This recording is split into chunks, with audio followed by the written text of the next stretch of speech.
top of my list. Carter and Davis. I'm so disappointed with Jalen Carter. I can't tell you. He's been a colossal disappointment this year. Just an absolute disappointment so far in the first month of the season. You go like this. Well, he played great against New Orleans. That's not cutting it for me. 4-game stretch, first quarter poll, he was terrible. Jordan Davis is worse. 9th and 13th pick. Played more like a 3rd and 5th rounder. Kobe Dean, end it. Take the horse in the back and shoot it in the head. It's over. This is over with. Why are you trying to make Howie Roseman? If you're Devin White, you must be sitting there going, why are you playing him and not me? There's no way he's better. No way.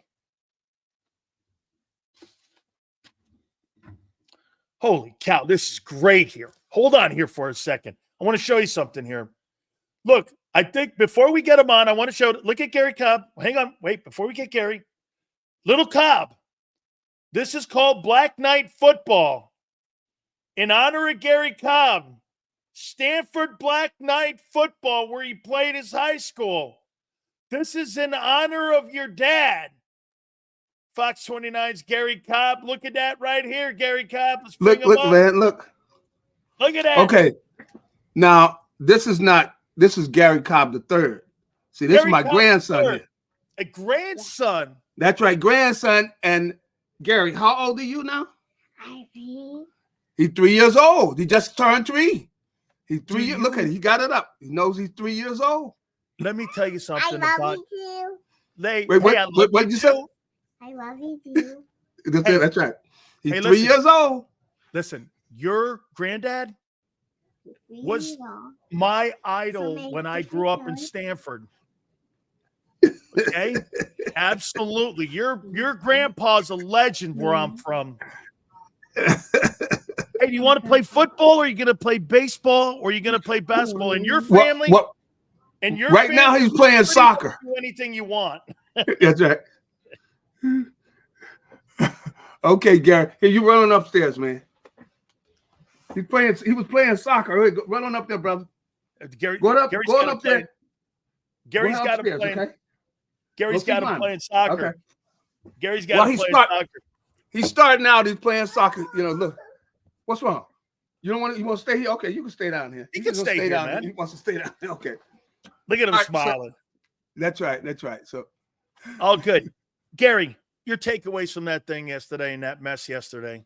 Well, I thought it started out, the thing that I would focus on that I really was, we know we're going to get into Jalen and everything because he plays a key role, of course. But the big thing is I look at the coordinators. I mean, these guys are supposed to come in supposed to help things. I'm getting the ball in the hands of Saquon Barkley. He's our best offensive player, So I'm going to get to hold up now. Now we don't want. Okay, Garry, relax, bud. Okay, but I want to get the ball. Looks like Grandpa's babysitting here a little bit. Yeah, that's what we got. Okay, okay, relax, my man. Relax now. Okay. Saquon Barkley, you got to get the ball in his hands first of all. You can't, you're doing the other team a favor. Your best offensive player, you're not giving him the ball. And the only chance they had in that game was going to be Saquon running the football, them taking the ball, dominating on the opposite side with their offensive line, but with Saquon running the ball. That's the only chance they had. Then that would open up the rest of the game. But I did not expect their offense to be able to throw the ball effectively without their top receivers. They were going to have to impose their will on the Tampa Bay defense by running the ball, then get into play action passes. And that's the only way that I saw them winning the game. And I thought they did them a favor by not getting Saquon involved early. And that way, that's the only chance they had. Now, you saw in the second half, he's the one that sparked their offense with that long run. The only thing you saw positively, you know. So here. Now you need to run on upstairs now. Okay, run on upstairs, buddy, because we don't want to. No, going upstairs. Go upstairs. Go up to mommy. Upstairs. Going up. We don't want to have to, do any paddling. Upstairs, but going upstairs. But anyway, but like I said, Saquon would have to be featured, and so I got to blame the offensive coordinator for that. I mean, he's your best player. He's the only chance you have. I'm telling you, these other receivers they have, and I was disappointed at what I saw. All of them. You didn't see anybody. Nobody was really that open. I don't see anybody where they really did anything where I was really that impressed with. So Saquon Barkley is your best player, and after that game, you can still see he's your best offensive threat. If you don't have AJ, if you don't have Devontae, then he is the guy you got to build the offense around, because I don't know what a decent defense that can't guard the receivers that they had out there. Come on. And then Jalen, when they did get some things going, he made a big mistake there where, you avoid a guy, he's got to be back there. So you got to either take off running or you are taking a risk by putting that ball back there like that, because there's a guy back there. You just Did you agree with Brady's assessment that his pocket presence is just, and his pocket awareness is just lost right now? He goes, it's not very good. And he says he really struggles with pocket presence. I mean, Levante David, you knew Levante David, like you said, was going to wheel around and come back on his backside like that. And you're a guy who escapes the pocket, but it just seems, Gary, he gets out of the pocket too soon. And sometimes in the passing game, he stays in the pocket too long. Yeah, those are legitimate criticisms of him, because he has been stripped. I mean, we saw him stripped a couple games ago. He's got the ball in one arm. He's getting it stripped. And this is where I have to go with him. If I was coaching him, I got to get him, in fact, the whole team to go in there and go, look, fellas. And this goes directly for Jalen. If I got to think it through and say, okay, I cannot turn the ball over. So I can't take as many chances as I've been taking. So I got to go back, and I know it might be uncomfortable, and say, okay, I'm sorry. I'm not taking any chances, because we got a better chance of winning if I just tone it down and don't take any chances and be conservative with the way that I'm playing. And that means I'm not going to throw the ball into a guy in the end zone if there are two guys near him. I'm not throwing the ball. I'm sorry. I'm going to go ahead and throw the ball away and let my defense, play for me, or let my running game help me. I am not going to cost us. He's got to start thinking that way and say, look, I know I want to play confidently and everything, but I can't take any chances, because my equilibrium or my mentally or whatever, I'm off. I'm taking too many chances. I'm turning the ball over. I am not going to lose the game. That's basically what he would say. I might not win it with a spectacular play, but I'm not going to lose us this game by turning the ball over. He's got to start thinking that way, because 8 turnovers in 4 games? Come on. How about this number, Gary? How about this one? Last 20 games, he's got 27. Come on. You can't keep taking chances. He's got to go back to where, if he wants to play team ball, he's telling everybody else, want to play team ball. I am not going to take any chances with the football. And he's got to play the game that way until he starts getting more of a feel. Now, of course, with A.J. Brown and Devontae and them get back on the field, he's going to get opportunities where guys are going to be wide open. Clearly, the guy's wide open. I make the throw to the guy. But he can't be playing out on the edge. Can't do that anymore, because right now he's off. It's hurting the team. Yesterday, if he doesn't turn the ball over, they're back in the game. They're right back in it, because they're on the 20-yard line. Yep. Come on, Barkley, and then they got to be finding ways to get him involved more. Barkley more involved, because on that first play, he didn't get the ball to him. But come on, he's open deep. Missed him. The guy is our best offensive player. You got to let him do his thing. And as little as he touched the ball, still in the two plays he was involved in, he gets open deep on like the first play. Garry, 10 carries, 85 yards. He averaged 8.5 carries a carry. He's our best player, you know. And looking in that game, and especially with the other guys out, I went into that game and said, man, the only way they're going to win this game is if they say, okay, I'll tell you what, we are imposing our will on you guys. We're going to run the ball and control the ball with Saquon and our offensive line, because we know that the rest of our offense we don't have very much. Hey, Garry, we don't have very much. Let me finish up on the offense, and then we'll go to the defense here. This is an interesting number here, and to go to Hurts here. Since the start of the 2023 season, Justin Fields has a higher quarterback rating than Jalen Hurts. So I'll ask you, do you think he's regressed since that 2023? Because we're not talking about a small size with injuries. We're talking about now a year and 4 games now that since he signed this contract, and you know this, Garry, league catches up with things. They catch up with systems. They catch up with players. Yeah. And when I look at this, he looks like 2023. I don't see anything different. And I'm with you. AJ, Devontae not being there, I completely get it. But the putting the ball on the ground, the overthrows, the missing of the wide open guys, the not a feel for the game, like Brady says, do you think he's regressed? Clearly, when it comes to turning the ball over, I think that's very clearly he has. Now, I see certain things in this season that I've liked, in that he has been able to do a better job against the blitz. And I see him getting the ball out of his hands when he sees things. When he reads it, he gets the ball out of his hands. But at other times, I still see him struggling at times. But see, that's okay. He's got to realize, look, if this is where I'm at, this is where I'm at. But I'm not going to lose the game for this team by turning the ball over. So he's got to go back and have a talk with himself and saying, look, man, if I don't see something, then, you know, I'll end up throwing the ball away, running, but I'm not going to turn it over, because the turnovers kill you, man. You can't live and you can't win in the NFL with turnovers. So as bad as he may feel about that, with certain things, feeling like, well, I've been whatever is this 5th year or whatever year it is, with regards to how long he's been starting and playing and everything, that in order to help the team, he's got to throw the ball away. If you're not sure what you're doing, don't turn the ball over, man, because it's a guarantee you're going to lose.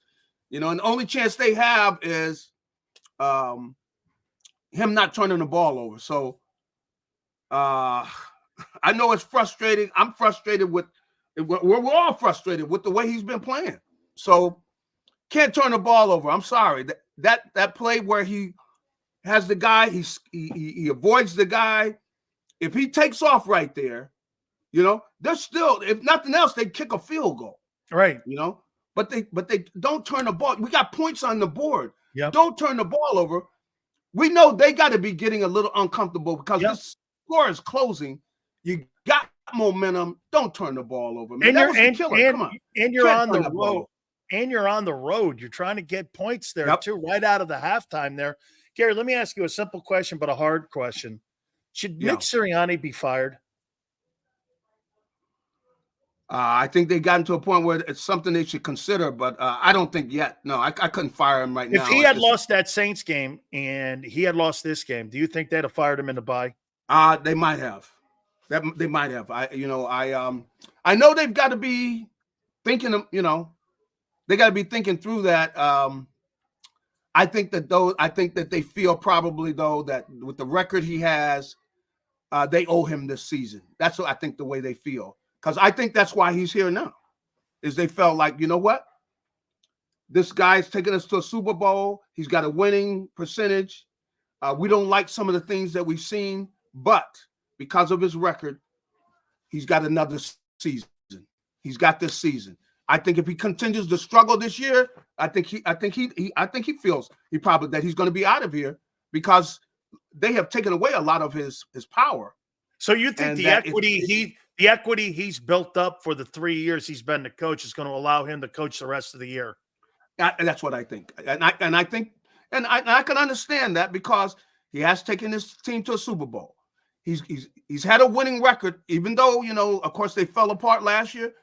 They had a winning record. So I think they look at it that way and say, because of that, we owe him this chance. Now, we don't like the way we see things are going on, and maybe we don't like some of the relationships. Doesn't seem like everybody believes in him on this team.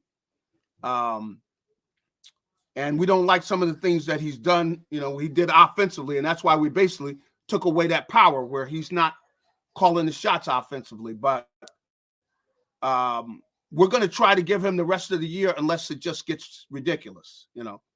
With the talent on this team, if they fall apart, I think he still could lose his job before the season's over. How about this, Gary? I asked Angelo this last hour, and because I'm learning how the organization loves the word perception. The owner loves the word perception. And I asked him kind of an off-the-cuff question. Doug Peterson's 0-4. Say they lose next week and they get he gets fired and he's 0-5. Would that make the firing of Nick Sirianni a little bit easier for the owner to fire him? Because, one thing he doesn't want to show is that he was wrong in replacing Doug Peterson for Nick Sirianni. And I'm just wondering, because I would never think out of the realm of football between you and me, but that's an organization that likes the word perception. And that's, they care about how people think of them. So, and the owner wants to think he's smarter than everyone in the room. Hey, I fired a guy who had a better record than what Doug did here outside of the Super Bowl, even though Doug was 4-2 in the postseason. I mean, do things like that work on that organization's mentality? Because you know how they like to think of things. Now, I wouldn't. I mean, if am I off the reservation? Am I off the reservation on this, or do you think? I don't think they will put the two together. I would hope not, because I don't think that what's going on down in Jacksonville really has anything to do with what they're doing here. See, clearly they have the talent to have a special season. They got the type of talent on this team, I believe. But I think right here in this situation, I would call out the coordinators more in this game, because offense didn't get it done. I mean, they should know right now Saquon Barkley is our best offensive player. Yeah, but now, Gary, Kellen Moore has got to get the ball in his hands. But Gary, you say the coordinators. Let me ask you this on the defensive side then. Yeah. So when you hire Vic, he plays 2 eye safety. He doesn't bring any pressure. He believes in multiple fronts. He believes in post snap changing and disguising of defenses. Yeah. That when you hire that, how much is this on the general manager for not giving him the bullets to go into the gun? Because your edge rushers are horrible in Nolan Smith, Bryce Huff. Your linebackers are used parts. Your 2 tackles are underperforming, and you're sketchy at the safety position. Yeah. I mean, how much is that go? You can have all the schemes you want, right, Gary? I could draw up the steel curtain, but if I don't have Mean Joe Green, it really doesn't matter what kind of steel curtain defense I'm drawing up. Now, I got to give you credit that once you start talking about the different pieces, I mean, I would have to, give him some more slack. But still, I don't see a good job. I mean, defensively, we got to challenge. I mean, you got to challenge receivers. I mean, come on, the one thing that their receivers they don't have is they're not burning fast. Get up and challenge the guy. I mean, I didn't see anybody challenging anybody. Tampa's got all possession receivers. They don't have deep threats. No, get up and challenge the guy. They weren't challenging them. the guy's just running route. You come up, make the tackle, and everybody's been telling about how great the kid is over there. Quentin Mitchell. Come on, kid, get up and play the guy. If anything, you got a speed advantage on that guy. Get up and take that play away, and don't be backing off of everything. Come on. And defensively, against the run, come on. It's just and the thing that I saw is I see everybody standing there in the huddle. Everybody got their hands on their side. Look, you knew it was going to be hot down here. I'm not feeling sorry for you because it's hot. You got to come down there ready to play. And that ain't hey, Gary, come on. The temperature and humidity, that is not an excuse in that league, man. No, come on. No way. You know don't what get it was that gonna benefit. And I just did not see come on, I didn't see anybody. I mean, I'm wondering, let's see. Did he take the trip down there in 98? Let me see. Did he go down? No. Did he? No, 2001. He got beat down there. Oh, which one? Jalen Carter or Jalen Hurts? I'm talking about number 98, Jalen Carter. Oh, Carter last year he went down there. But did he go down there on Sunday? Yesterday, did he go down there on the trip? I was told he went, but he went into the tent because he had to get an IV after 3 quarters. I thought he played. Hey, Gary, I thought he played at Georgia too. I mean, hey, I thought he played at Georgia, not Alaska. I'm sorry. I thought he went down there, but I didn't. I'm looking for him. I'm going, did he go on that trip? I mean, and I'm sorry. The defense, as bad as the offense was, the defense, come on. 4 series, drive after drive after drive. Hey, 4 series, 3 touchdowns, and a field goal in the first 4. Come on, man. And then Darius Slay. Come on, man. Come on. Wait a minute. I had to do. We had a post-game show. Did you see the post? Yeah, a post-game show, and he's over there doing something with some stupid X or whatever. Man, I don't care nothing about social media. Man, dude, what?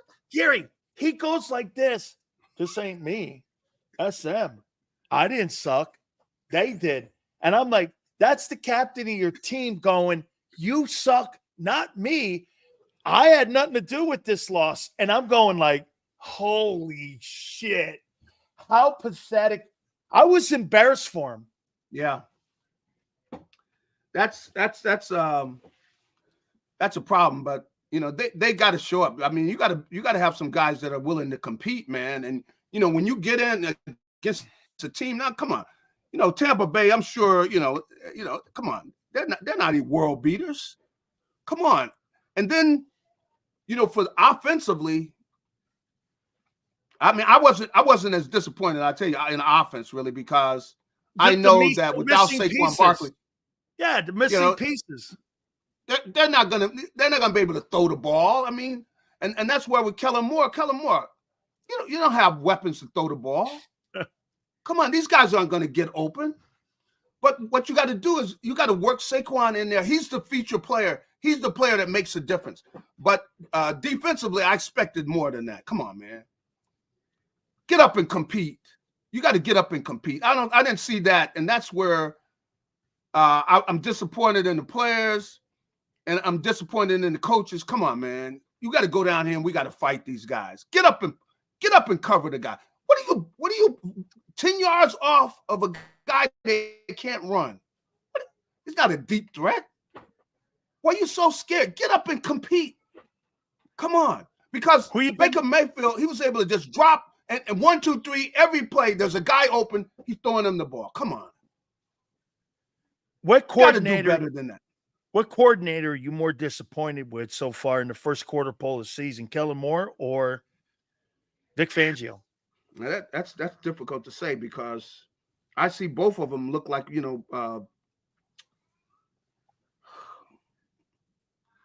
or if you want both, I'd have to say both of them. I haven't been where I've been thrilled by either guy where he's done such a great job. I'm really disappointed that Kellen Moore. I think right now our best offensive player is Saquon Barkley. The offense goes through him. If we can, we're running the ball on people. Now when we get our receivers, okay, we can throw the ball. But we're not going to come out throwing the ball when we got these guys where we got them off free, got them off the street. We got guys we got off the street as our receivers this week. And we think we're going to go down throwing the ball every play. Come on, man. We can't do that. We can't do that. And plus, we got to control the ball. So anyway, I was disappointed in that. So, hey, Garry, what about Bryce Huff? I mean, he's just a no-show. I mean, he's a non-factor.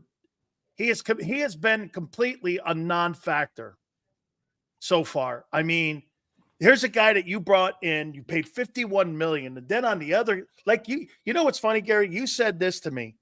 Hey, look, it looks like Nolan Smith put some weight on, he's playing the role.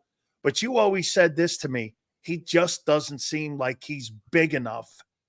And then you look at Nakobe Dean. Nakobe Dean is terrible, man. I mean, he can't cover, Garry. I mean, these guys that they invested, first round, third round pick, and $51 million, they're tanking.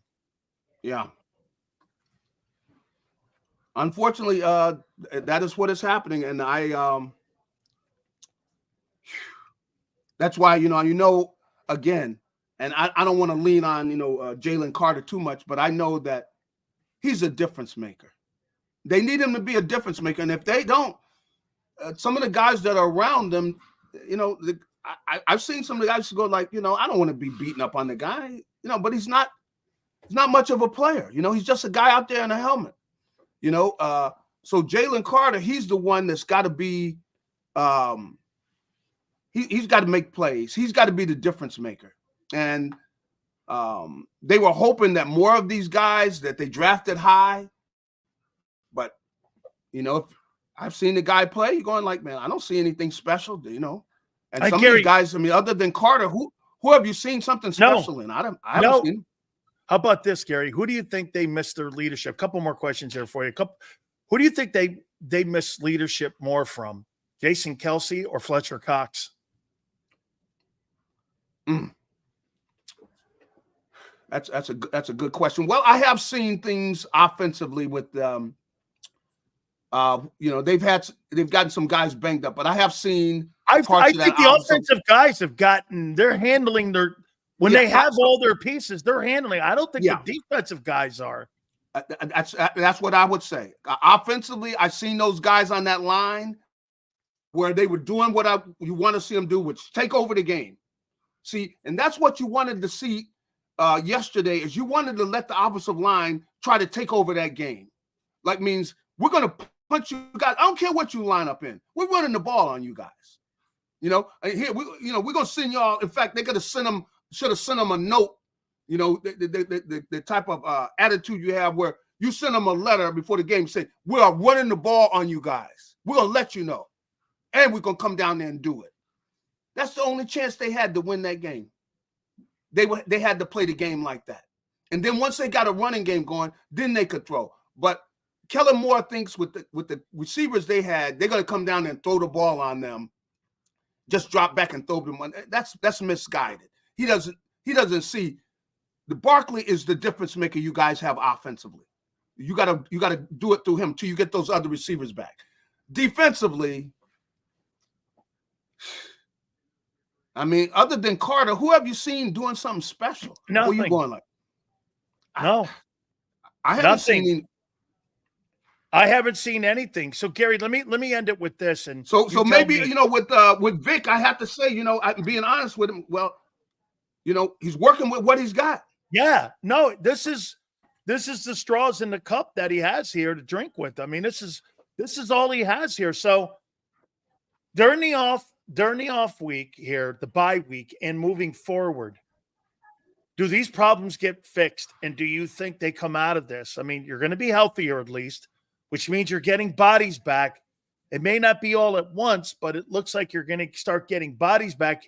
And you're going to need them because you're in the heart of the schedule now with some really good teams coming up on the other side. And by the way, Garry, that Washington game, Doesn't look that easy any longer because they're 3-1 now in first place in the NFC East, and that was my pick to win the East this year. And boy, I'll tell you what, isn't it funny? Brian Johnson's the quarterback coach there with Cliff Kingsbury in Washington, and those guys are teaching that kid how to play the quarterback position.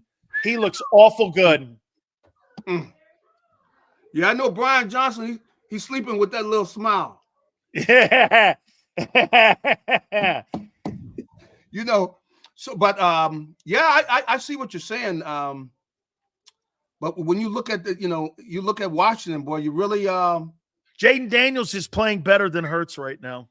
Yeah, he is. He most definitely is right now. He is. Now, I will say that coming back, I look at this team offensively. They got to carry this team. They got the best players are on offense. They got an offensive line. They're going to get some of those guys back where they get their whole offensive line back. And they got to, they're going to have to score a lot of points. They're going to have to dominate. I think they're capable of it. When they get the guys back, and the whole thing is Jalen just got to take care of the ball, but offensively is the best part of this team. Defensively, I don't know where you're going here, man. Hey, I'm not sure there's an answer to fix that thing over there because people are asking. I'm disappointed because I haven't seen much, with the people that have kind of stood out, but I'm still going to depend on Carter, and I'm going to move him around. I'm going to tell him, look, man. Okay. We're gonna move him. We're gonna try to get him where we can get him single blocked. Because really that's all I've seen so far, to where in the one game that the defense played very, very well, he was the guy. They had him in a 5 front too. Yeah, you got to do different things to get him single blocked. But I don't know who else that I see who's been that dominant where when they get single blocked, they can make something happen. So Brandon Graham is the only other guy making plays. I guess I guess we have to say, it's Brandon. He's been the one most effective. And the dude is what, 36, 37 years old? I thought he was 47, but okay, I take your word for it.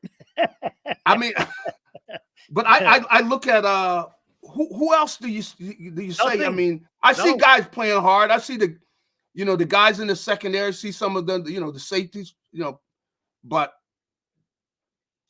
I don't see anybody else where. By the way, Gary, I think Gardner Johnson has not played well this year. No, he hasn't. I think he's been out of position numerous times. Yeah. He's had a couple plays where he's hit a couple guys, but outside of that, I've seen him get torched on a 46-yarder. He's gotten beaten for touchdowns, and he's missed tackles where the guy's broken his tackle and gone for touchdowns. I mean, poor angles on pursuit. And I never thought I would see where you get so many guys with these ankle tackles. Gary, 18 going down trying to cut a guy. I mean, get up and wrap the guy up. You're gonna have other people come help you. If you will get up and tackle the guy and wrap him up, you're gonna get help taking him down. I mean, come on. One last one here. 18 missed tackles. What do you make of that? I just see bad tackling. I see bad tackling all over the place. Like I said, and I'm seeing guys where you're going up trying to cut a guy. Man, what are you doing? Get up there and wrap the guy up, because if you do hit him and wrap it up, you don't even have to take him all the way down. You got guys coming. But if you just let the guy keep running where you try to cut at his ankle, you miss, and coach, I missed. I guess you can tell the coach, I missed. That ain't working. Hey, you can do that in bitty football. You ain't doing that in the NFL, I missed. Woo! But the defense really is going to need help. I mean, that's where you really need some help there. But offensively, they got to carry this team for a while. If not for the whole season, the offense is what they're going to have to rely on. And I mean, but they do have the talent offensively. But Jalen's got to take care of the ball. That's what's got to happen. Absolutely, Gary. I appreciate it, Grandpa. Go back to babysitting. I appreciate it. Should be an interesting off week here with this All right, buddy. team. Thank you so much, Gary. I appreciate it. All right, have a good one. You got it, Gary Cobb there from Fox 29. Let's do some of those super chats there, Zander, if we can. By the way, guys, do me a favor. give me a number on the likes number here. Appreciate it too. Please hit the likes here. With the third pick of the 2046 NFL Draft, the Eagles select Garry Cobb III, linebacker. He is our only hope to save this team. I'll have to wait 22 years. 333 likes. Let's see if we can get over 450. Guys, please hit the like button. Let's go to the next one here. If we have another one here, Zander. Guys have been absolutely great. I appreciate you guys. Sills, I agree. Hurts must be better. But with the type of quarterback Hurts is, coaching matters. Maybe 4 quarterbacks in the National Football League where coaching needs to step up also. Caleb, what did you want Kellen Moore to design? To get Paris Campbell open versus Jamal Dean? Did you actually – there's a reason that Paris Campbell's the third dude. Dotson was cut or traded. Diana Ross, who you guys signed, who hasn't been on stage in 5 years. I mean, who's John Ross? John Rossi. I mean, who is this? Well, he's fast. I don't care. This is a great question. Who's a bigger bullshit artist, Hurts or Sirianni? Heads, Hurts. Sirianni, tails.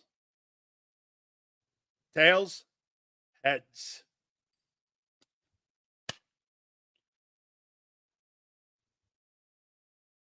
Sirianni.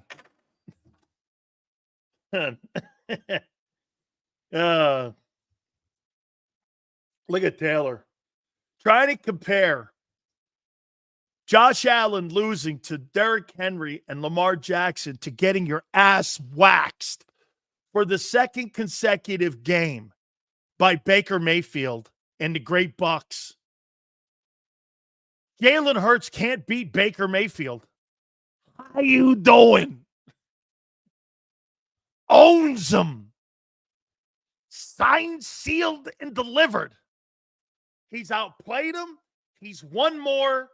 Since 2023, Baker Mayfield has been a better quarterback. All of you, including Zander Krause, laughed at me when I said that. He's been a better quarterback. How you doing? How you doing?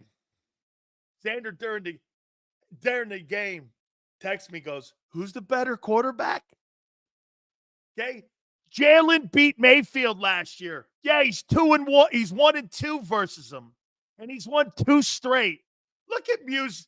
Look at Sully trying to tell you some bullshit Philly media question there.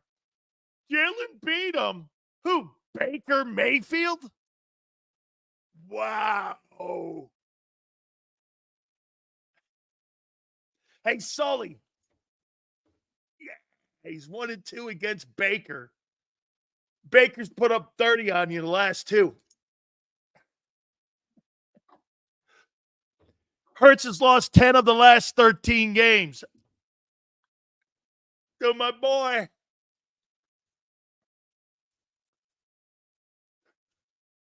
Yeah, and they've been the last 2. One's a playoff game. Wow, man, he's battling Baker Mayfield and Justin Fields. Justin Fields has a better quarterback rating than Jalen Hurts since the start of 23. Oh, that's an enema I never thought that I would not enjoy even more so. Whoa. What an enema. Justin Fields is more effective than Hurts? Ah! I walk with a pivot now. I walk with a pivot. I've had my skepticism of Hurts since the Super Bowl. This year, no excuses. He's not the answer. And we need a new head coach. Make Mayfield look like John Elway. Woo! Hey, look at this guy trying to change. Josh Allen is elite. Your guy's a turd. Turd. Tyrod Hurts from now on. He's a one-year wonder.